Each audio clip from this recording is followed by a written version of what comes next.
Lumière brothers ने 28 दिसंबर 1895 को अपनी 10 शॉर्ट फिल्म्स प्रोजेक्ट की थी, एक पेरिस के थिएटर में।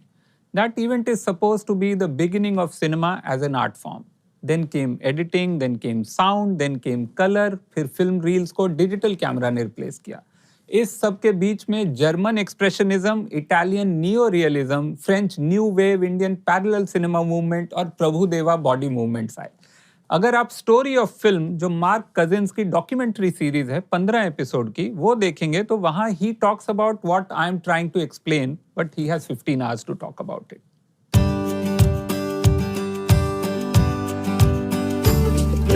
अब ये सब जानना जरूरी है क्योंकि हमें स्क्रीन राइटिंग में घुसने के पहले सिनेमा को एज अ मीडियम समझना होगा, which can only happen through watching films with a critical आई।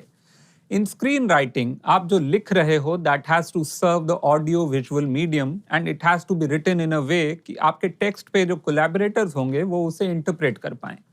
आपका स्क्रीन प्ले कम से कम 5 लोग इंटरप्रेट करेंगे, कम से कम। हाँ, director, cinematographer, sound designer, editor और एक्टर। इंगमार बर्गमैन, एक बहुत फेमस स्वीडिश फिल्म मेकर, वो कहते थे कि scripts are skeletons awaiting the flesh and sinew of images. Now why this is important to understand, समझाने के लिए मैं आपको मसान का एक एग्जाम्पल देता हूँ। He is looking at his own balloon going up and also trying to spot Shalu in the crowd.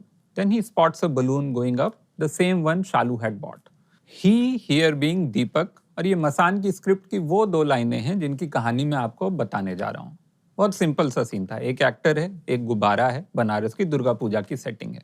हमें बस वहां पहुंच के शूट करना था, इतना सा। हमें ऐसा कोई 707 नहीं घुसाना था टर्मिनल में टेनेट की तरह।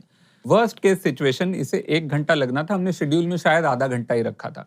हम वहां पहुंचे तो सबसे पहले हमने देखा कि हमारा बलून वाला वहां नहीं था। तो हमने सोचा दुर्गा पूजा का मेला है भाई, यहाँ कोई और बलून वाला मिल जाएगा, पर वहां एक आदमी भी नहीं दिखा। फिर हमने किसी को उस बलून वाले के घर भेजा तो उसने बताया कि साहब पिछले साल यहाँ ना मेले में एक हीलियम गैस का सिलेंडर फट गया था, तो उस एक्सीडेंट के बाद हीलियम बलून ही बैन हो गए मेले में, तो मैं वहां नहीं आ सकता। फिर हमने बलून के लिए पुलिस वाले से रिक्वेस्ट की, मतलब हमने एक बलून ले लिया और हम पुलिस वाले के पास गए रिक्वेस्ट करने की, साहब हमको ये बलून अंदर ले जाने दो। अब वो पुलिस वाला भी सोच रहा था कि ये 4 लड़के एक गुब्बारा मेले के अंदर ले जाने की जिद क्यों कर रहे हैं, पर हम उसे सच भी नहीं बता सकते थे क्योंकि हमने शूट की परमिशन नहीं ली थी। हमको रोड पे ऐसे ही गुरिल्ला टाइप शूट करना था। अब तक उस 1 घंटे के काम में 3 घंटे ऑलरेडी जा चुके हैं। तब तक हम सोचने लगे कि आज रहने देते हैं, बाद में शूट कर लेंगे। फिर पता चला कि आज दुर्गा पूजा का लास्ट डे है। ये दुर्गा पूजा की जो इतनी बड़ी सेटिंग हमको मुफ्त में मिल रही है वो कल नहीं मिलेगी। So there was no other option. We had to shoot it that day. We didn't have a balloon. We didn't have a balloon wala, and we had cops looking at us कि ये कौन है ये weird लड़के जो एक गुब्बारे अंदर ले जाने की जिद कर रहे हैं। तो अल्टीमेटली फिल्म के डायरेक्टर नीरज घेवान, उन्होंने अपना इंजीनियरिंग वाला दिमाग लगाया और तरकीब निकाली कि हम बलून के ऊपर एक टेप पे रस्सी लगा के उसे खंबे के दूसरे साइड फेंकेंगे और एक पत्थर बांध के। सो एक पुली जैसा हमने बना लिया और फिर इधर से हमने पुली को खींचा और वो गुब्बारा ऊपर जाने लगा।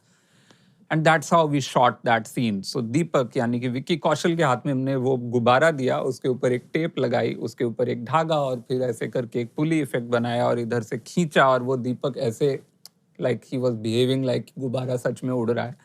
और फिर बाकी का काम जो है हमको वो वीएफएक्स में करना पड़ा, which took another like 50,000 1 lakh, I don't know कितना बजट लगा। लेकिन वो जो आधे घंटे का काम था, 2 लाइनें लिखी थी जो मैंने एज अ राइटर, उसको करने में हमको इतनी मशक्कत लग गई। तो बेसिकली हमें ये समझना था कि जो भी हम लिखते हैं उससे एक प्रैक्टिकलिटी जुड़ी होती है। Every word we write will be translated to screen, therefore understanding of the craft becomes of utmost importance.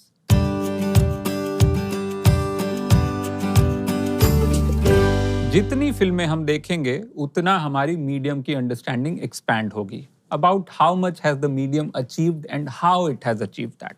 To learn this in a more detailed manner, I used to do the exercise of reading a script and then watching the film, or the opposite sometimes of watching the film and then reading the script. This is to see the translation of words to screen. Like how do you describe an image or how do you write sounds in a screenplay effectively? For example, old Hollywood के writer Raymond Chandler अपनी scripts में description बहुत अच्छा लिखते थे। जैसे कि out of his ears grew hair long enough to catch a moth, or Nothing is as empty as an empty swimming pool. What beautiful imagination. Now, both of these are lines that create specific images in our mind and evoke a feeling also. I have done this exercise most with the Charlie Kaufman screenplay of Eternal Sunshine of the Spotless Mind, which I think is one of the greatest translations from script to screen. Now let us see the translation of its opening scene to screen. यहाँ setup हो जाता है कि scene कहाँ हो रहा है और कब हो रहा है. It is grey, the platform is packed with business commuters, suits, overcoats. अब ये ग्रे एक डल मूड क्रिएट करता है रीडर के लिए. So from the first line itself you have started setting up a dull atmosphere. And if you have seen the film, you know that the atmosphere kind of persists. There is such a lack of color, it almost seems as if it is a black and white shot. Except one commuter holds a bright red heart-shaped box of candy under his arm. यहाँ जब bright red heart shape box of candy लिख रहा है writer, तो वो atmosphere के contrast में कुछ एस्टैब्लिश कर रहा है. Charlie Kaufman here is wanting us to see some hope in the dullness, which for this film applies thematically also. थोड़ा इंग्लिश टीचर जैसा कर रहा हूं, पर ब्रेकडाउन ऐसे ही होता है.